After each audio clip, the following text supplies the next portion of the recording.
back. My next guest tonight was the Riddler on the original Batman TV series. More recently, he appeared in the film 12 Monkeys. Please welcome my boyhood idol, Frank Gorshin.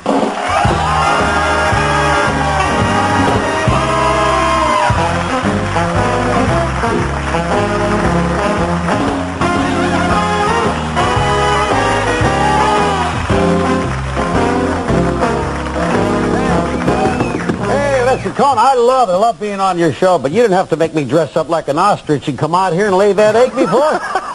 It was very good of you to do it, though, Mr. Gorshin. We appreciate it. We didn't think you would. That's the kind of guy I am. Yeah. You're one of the few guests who can come up with an egg on demand. Very few can do that. I want to say, I've said it before, but I used to love the Batman TV series, and I thought the best villain of all the villains, of course, was the Riddler. And I thought you were great. I just thought you were terrific. Just a genius. Listen, I love it, too. I love the recognition I get from that. You know, it's been 30 years, you know, but I love it. I mean, I don't care where I go. Somebody will always spot me and yell out, "Hey, it's the Joker." They would always say Joker, you know, but it was. They would do, do you ever do the trademark laugh for people?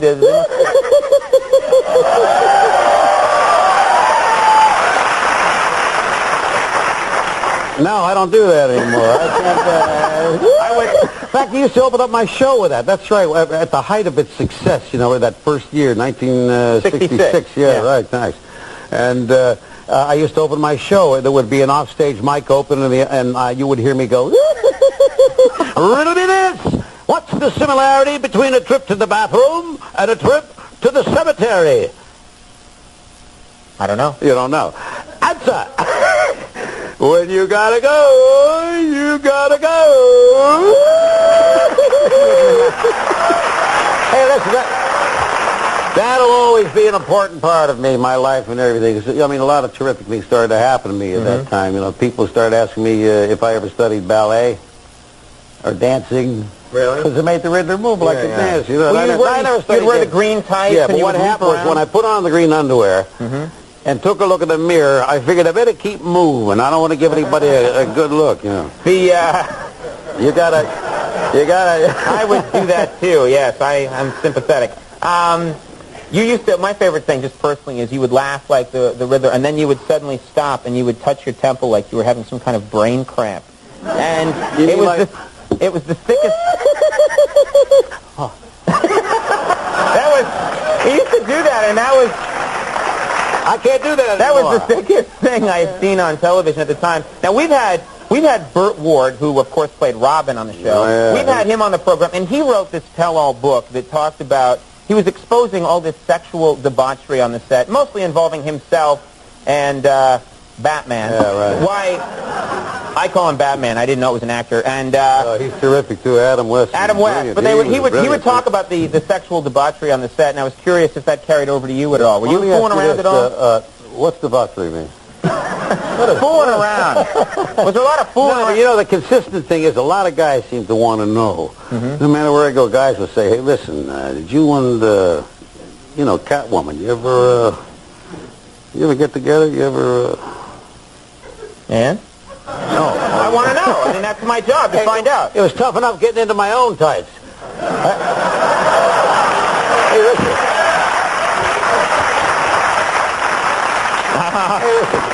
Hey, listen, You're a very sick man. But tights, it wasn't acting at all now, I realize.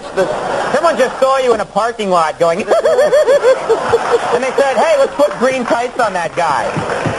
You weren't acting at all. Yeah, and I still wear the green tights, too, you know. Hey, listen, Marv Albert, he's not the only one that's a little bit strange now.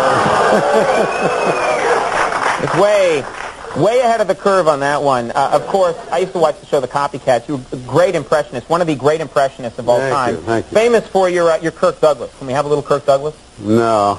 I don't All right, then. I want to be number one. I want to be on top. I want to be champion. I want to get my teeth fixed. You didn't see that, huh? That was very kind of you. I didn't think Andy got the full force of it. Burt Lancaster used to do Burt Lancaster. I got to tell you, the first time I met Burt Lancaster, it's got to be like 45 years ago, something like that, and I loved him. I saw every one of his pictures, and I had been doing the impression of him. I was appearing at the Fairmont Hotel in San Francisco, but it's the afternoon, and I'm sitting in the cocktail lounge. I looked up, and there's Burt Lancaster coming through the front door. He comes over to me, and he says, "Hi, I'm Burt Lancaster." I want to tell you my family was in to see your show last night. They thoroughly enjoyed it.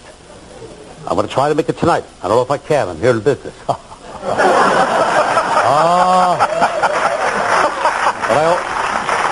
There's more. But I always enjoy it every time I see you.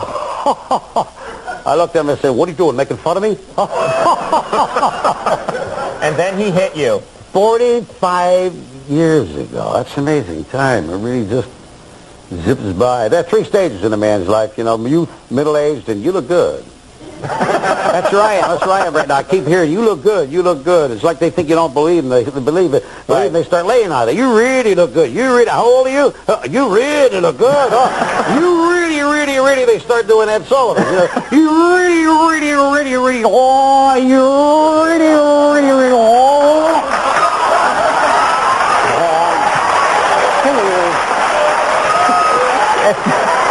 You're having a spasm of some kind, for him.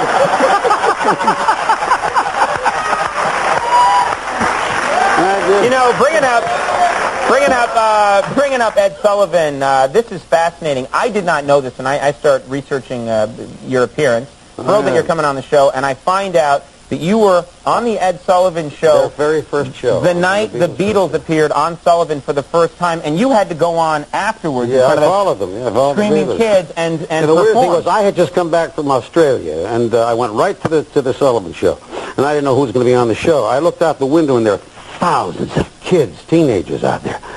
I'm thinking, how'd they know I was going to be on the show?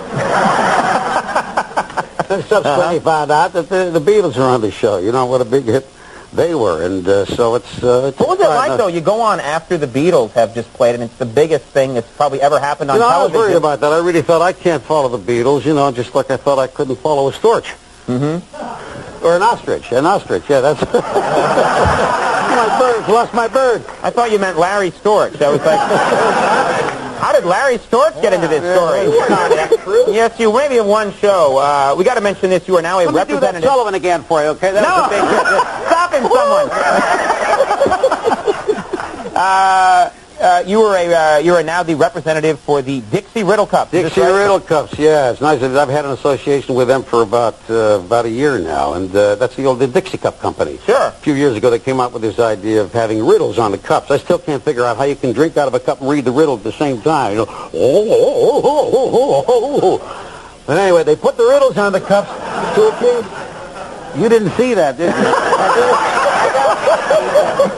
He was okay on that one, yeah. They came up with this idea of having the riddles on the cups to appease kids. Teach kids good habits, like drinking out of a fresh cup every time you take a drink. So the riddles got tired, and then last year, somebody from the company had this idea of creating new riddles, so they sponsored this contest, whereby a lot of kids, 12 years, how old are you? I'm 34. Oh, you didn't enter the contest then, huh? Sadly, I did, yeah. But kids 12 years and under were able to enter it with an original riddle, and hopefully then win. 4,000 of them, and I got a lot of material that way. I looked through all of them, and I finally narrowed it down to 16. You were stealing from kids? Winner. That's the lowest thing I've ever heard of. Oh, that's all. Riddler, you must be stopped. But then I picked the winner finally, and they had asked me to be the judge of the riddle contest, naturally because I played the psychiatrist in 12 Monkeys. That's the reason they, A little logic there. Did Andy get the full brunt of that one? Good, I think so. I got to mention this, too. You're in Reno at the El Dorado, December 12th through the 14th. Mr. Gorshin, a real pleasure to meet you. Hey, my pleasure. One of the funniest guys from my youth. Thank you very much. Thank you very much. Thanks, everybody. We'll take a break. We'll be right back. Hey, thanks a lot.